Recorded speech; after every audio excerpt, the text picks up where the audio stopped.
नमस्कार, आपण पाहत आहात पुणे लाईव्ह न्यूज। पाहुयात दिवसभरातील ठळक घडामोडी। मंगळवारी 17 जून रोजी रात्री 9:15च्या सुमारास पुणे नाशिक महामार्गावर मुटकेवाडी चौक या ठिकाणी कंटेनर आणि दुचाकीचा अपघात झाला।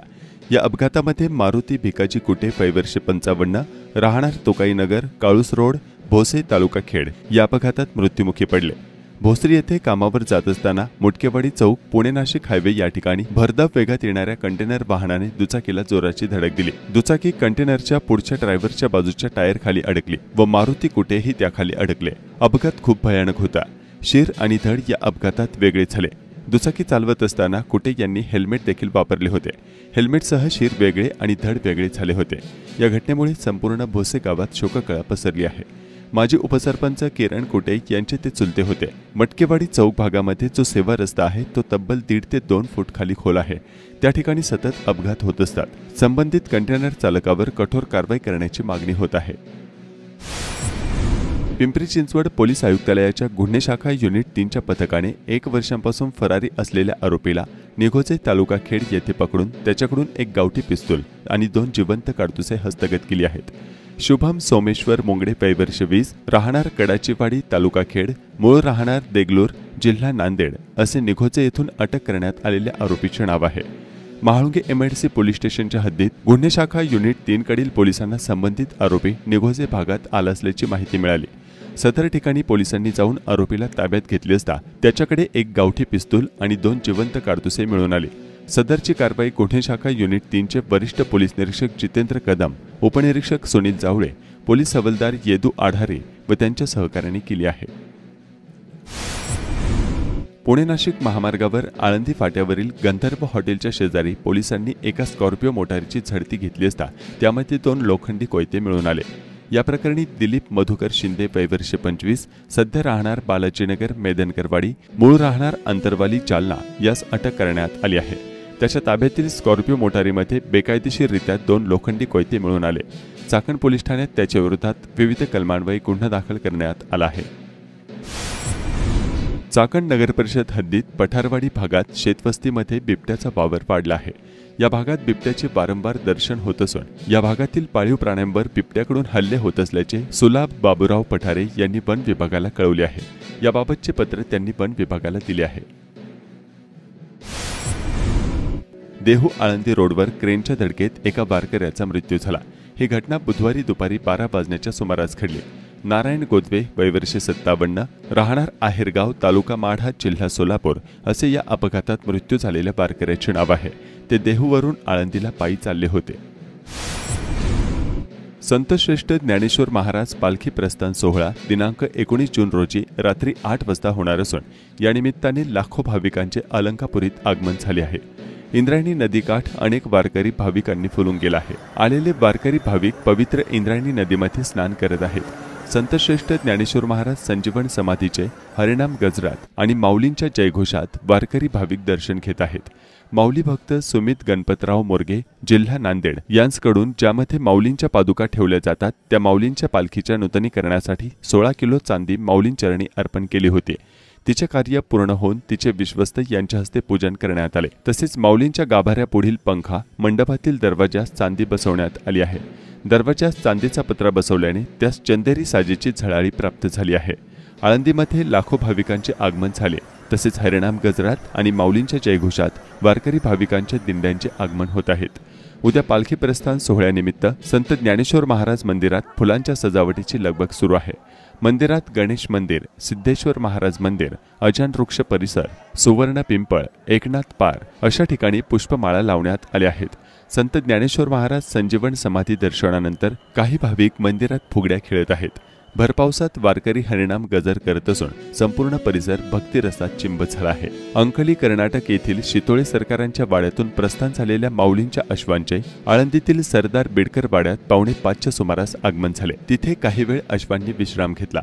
माऊली मंदिरात अश्व आळंदी समीप आल्याचा निरोप देण्यात आला। तो निरोप मिळताच श्री गुरु हैबतराव यांच्या दिंडीने प्रथे परंपरेनुसार अश्वांचे स्वागत आणि पूजा केली। 6च्या दरम्यान माऊलींचे अश्व वरुण राजाच्या हजेरीत हरिनाम गजरात आळंदीत दाखल झाले। मंदिरात अश्वांची पूजा करण्यात आली। दिनांक 18 आणि 19 जून पर्यंत अश्व आनंदित असणार आहेत।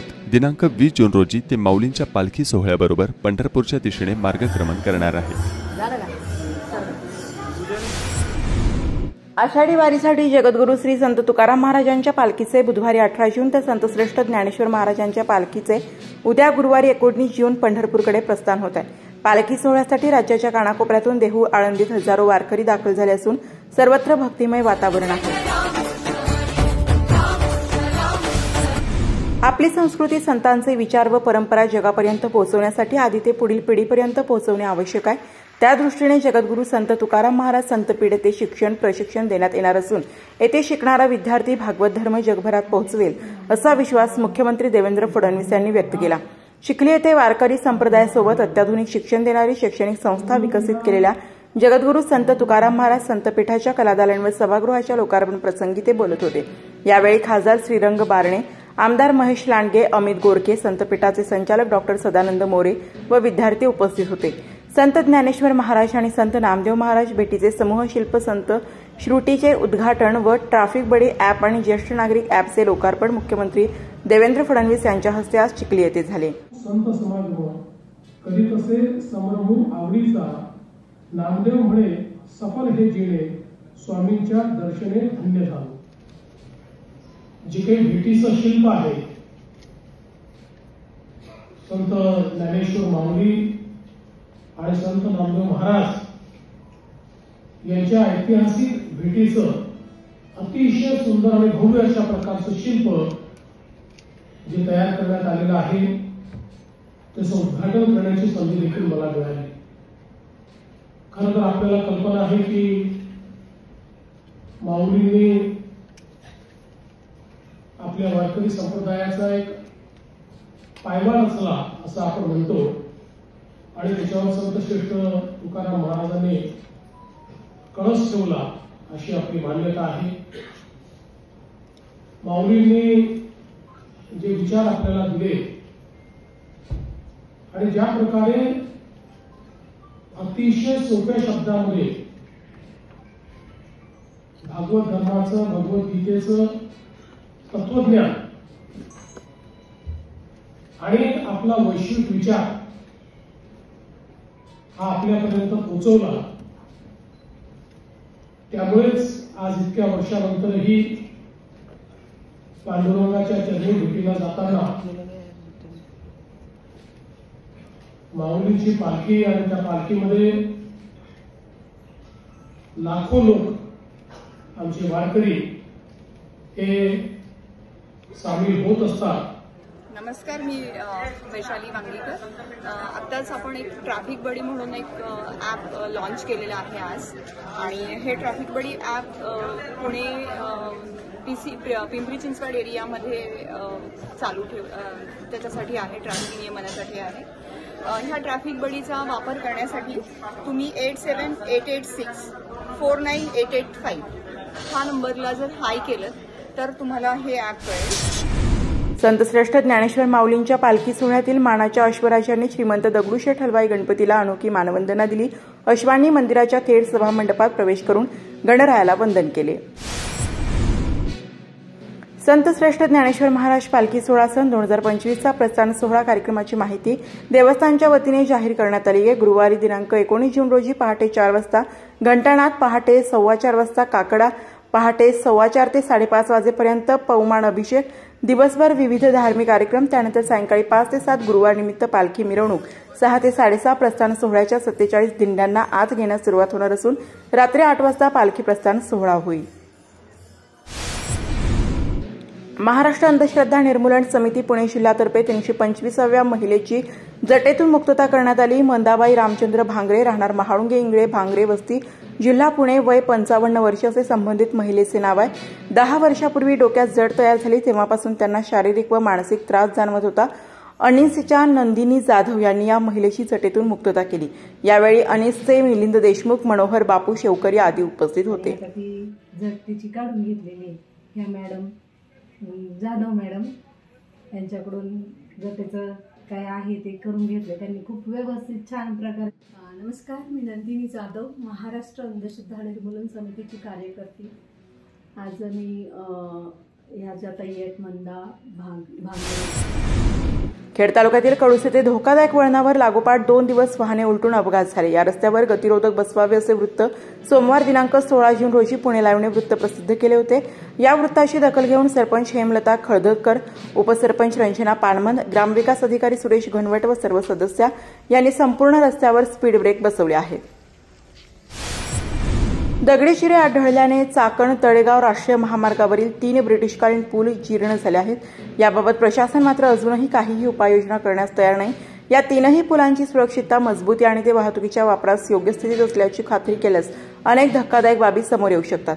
इंदोर येथे बाह्यवळण रस्ता झाल्यानंतर इंद्रायणी नदीवर समांतर नवीन पूल झाला, पण ब्रिटिशकालीन दगडी पुलावरून गेली अनेक वर्षे जड अवजड वाहतूक सुरूच आहे। सुधा नदीवरील दगडी पुलाचे चिरे ढळले आहेत। तळेगाव स्टेशन येथे ब्रिटिश काळात पुणे मुंबई लोहमार्गावर दगडी पूल उभारण्यात आला होता। गेल्या काही वर्षांपासून तो रहदारीस बंद असला तरी पुलाची अखंडता आणि मजबूतीबाबत शाश्वती नाही। तळेगाव चाकण रस्ता MSIDCकडे हस्तांतरित करण्यात आला, त्यामुळे सर्व कामांची जबाबदारी त्यांच्या असे राष्ट्रीय राजमार्ग प्राधिकरणाचे अधिकारी सांगून आपली जबाबदारी झटकत आहेत। तळेगाव चाकण रस्त्याच्या कामाची निविदा प्रक्रिया पूर्ण झालेली नाही असे MSIDC अधिकारी सांगत आहेत। वेताळ तालुका खेड अनंत तायडे यांच्या माध्यमातून आदिवासी बांधवांच्या दफनभूमीसाठी जागा निश्चित करण्यात आली आहे। या भागात दफनभूमीचा फलक लावण्यात आला आहे। कळूस बंदावणे शिवारातील शेतकरी बांधवांना सोयाबीन वाणाचे बियाणे तसेच बीज प्रक्रियेसाठी औषधे वाटप करण्यात आले होते। राजगुरुनगर शहरात नगर परिषद मार्फत सर्व प्रभागात राजगुरुनगर शहरात त्वरित धूर फवारणी करण्याची मागणी ॲडव्होकेट दीपक थिगडे, सामाजिक कार्यकर्ते तेजल घुमटकर यांनी मुख्याधिकारी अंबादास गरकळ निवेदन देऊन केली आहे। चाकणमधील एका दिव्यांग राजाभाऊ गाधिले यांच्या मदतीसाठी अनेक दिव्यांग मित्र एकत्र आल्याचे चित्र पाहावयास मिळाले। अत्यंत बेताची स्थिती असलेले राजाभाऊ गांधिले यांना आजाराने वेढले असल्यामुळे दिव्यांग ग्रुपवर मदतीचे आवाहन करण्यात आले होते। 2 दिवसात 25,000 जमा करून त्यांना देण्यात आले। खेड तालुक्यात सर्वत्र पाऊस पडत आहे। संपूर्ण तालुक्यात पाऊस सक्रिय झाला असून अंशतः जनजीवन विस्कळीत झाले आहे।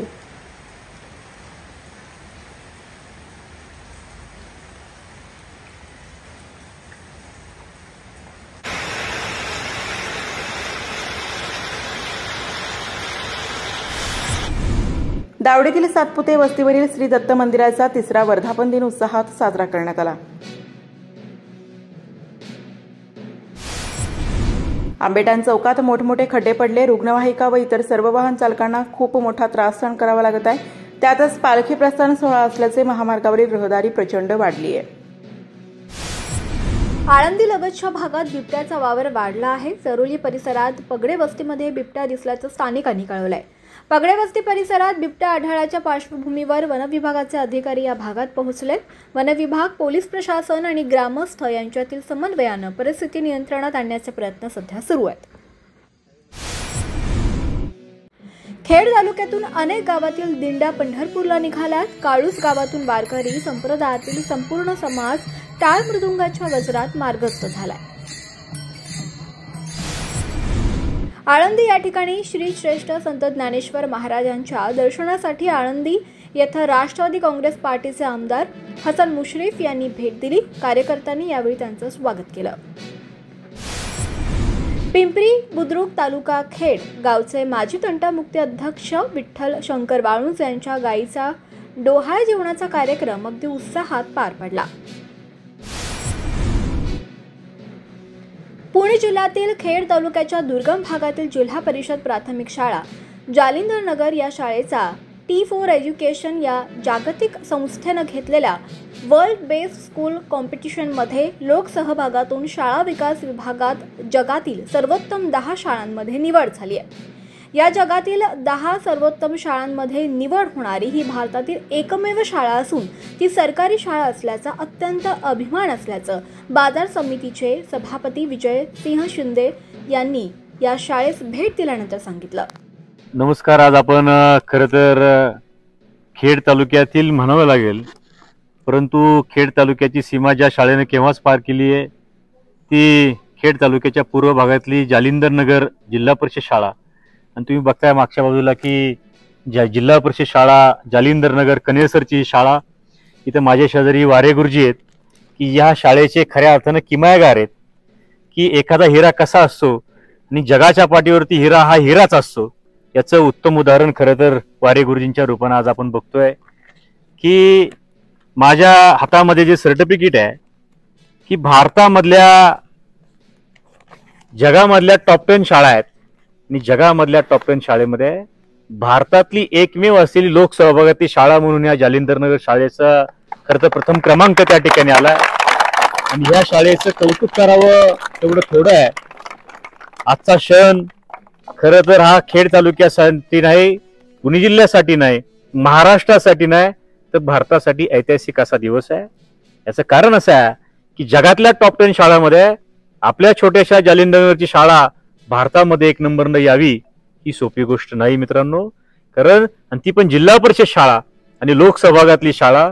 आज खरं तर वारे गुरुजी तुम्हाला म्हणावे तेवढे धन्यवाद कमी पडतील की नुसता खेड तालुक्याचा नाही, महाराष्ट्राचा बहुमान तुम्ही त्या ठिकाणी झालाय आणि ही शाळा महाराष्ट्रातल्या देशाचं मॉडेल स्कूल त्या ठिकाणी झालंय।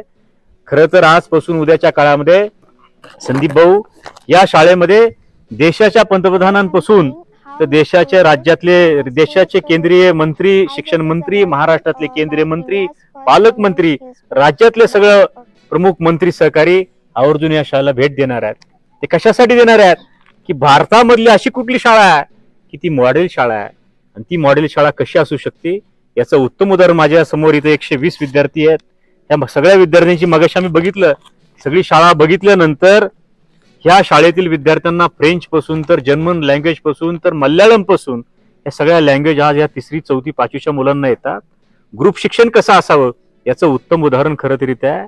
इथं माझ्यासोबत काही पालक आहेत, इथं आमचे मसुडगे सर असतील, वारे गुरुजी असतील, ज्यांनी या शाळेला खऱ्या अर्थानं मदत केली, शाळेला जागा उपलब्ध करून दिली, ते चांगदेवनाना जोडगे असतील, रामभाऊ जोडगे असतील, सुदामभाऊ जोडगे असतील, यांना देखील मनापासून धन्यवाद दिले पाहिजे की त्यांनी ही शाळा इन्फ्रास्ट्रक्चर उभं करायला खऱ्या अर्थानं मनापासून मदत केली।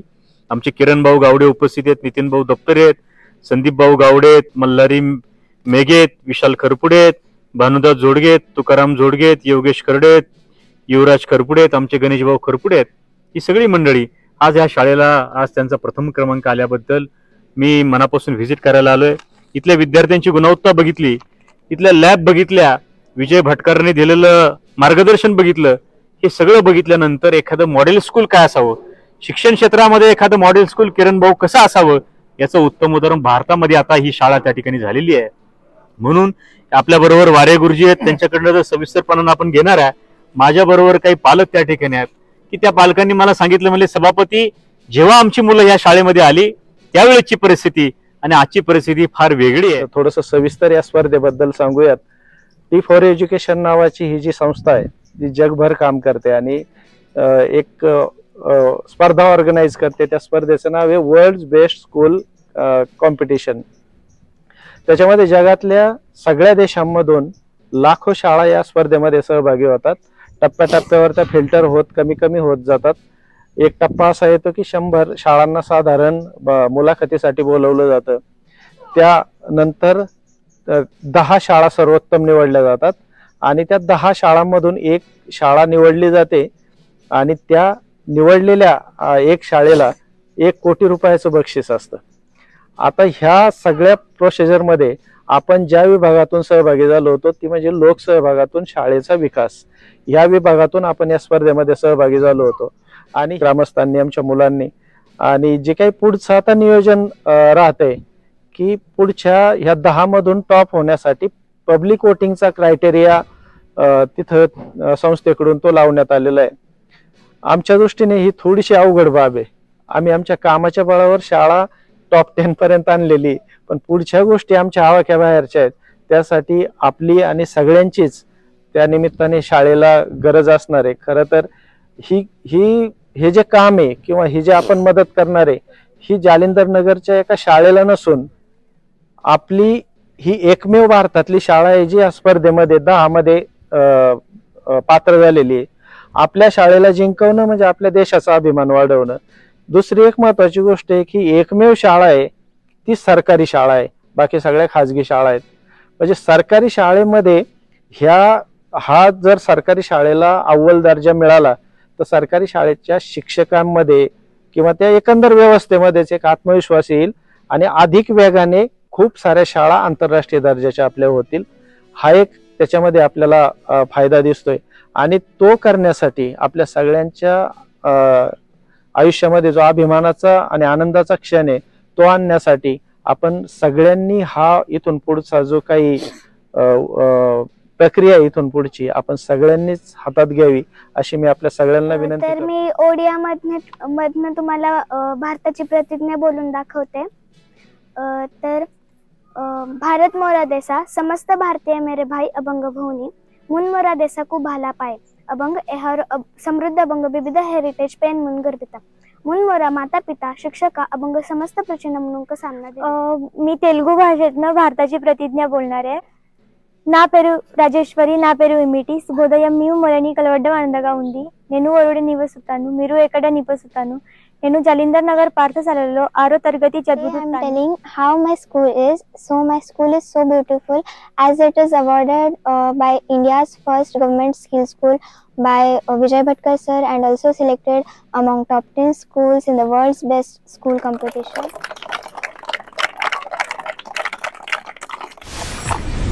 सामाजिक कार्याची दखल घेऊन ग्रीन वर्ल्ड संस्थेच्या वतीनं माऊली सेवा प्रतिष्ठानचे अध्यक्ष कैलास दुधाळे यांना green world self made man हा पुरस्कार देण्यात आला।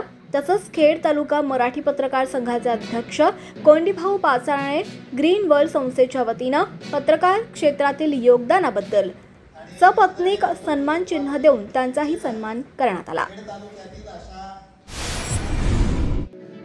खेड बाजार समितीच्या चाकण येथील महात्मा फुले मार्केटमध्ये बुधवारी 18 जून रोजी कोथिंबीर आणि टोमॅटोच्या दरात अचानक मोठी घसरण झाली आहे। पावसानं अन्य पालेभाज्यांच्या दरात देखील घट झाल्याचे चित्र सध्या पाहायला मिळत आहे। कृषी उत्पन्न बाजार समिती उपबाजार महात्मा फुले मार्केट या ठिकाणी पालेभाज्या असेल, फळभाज्या असेल यांची आवक ही कमी झालेली, परंतु गिऱ्हाईक बी कमी झालेले।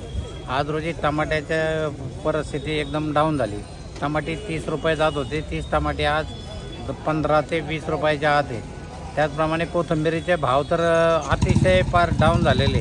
कोथिंबीर 2 आणि 3 रुपयाला गड्डी आहे। त्या शेतकऱ्याचा बियाचा सुद्धा खर्च भागत नाही अशी परिस्थिती त्या शेतकऱ्याची आहे आणि त्यामुळे शेतकरी वर्गामध्ये फार मोठी नाराजीचं वातावरण आहे। धन्यवाद। आपण पाहत होतात पुणे लाईव्ह न्यूज। भेटूयात उद्याच्या बातमीपत्रात।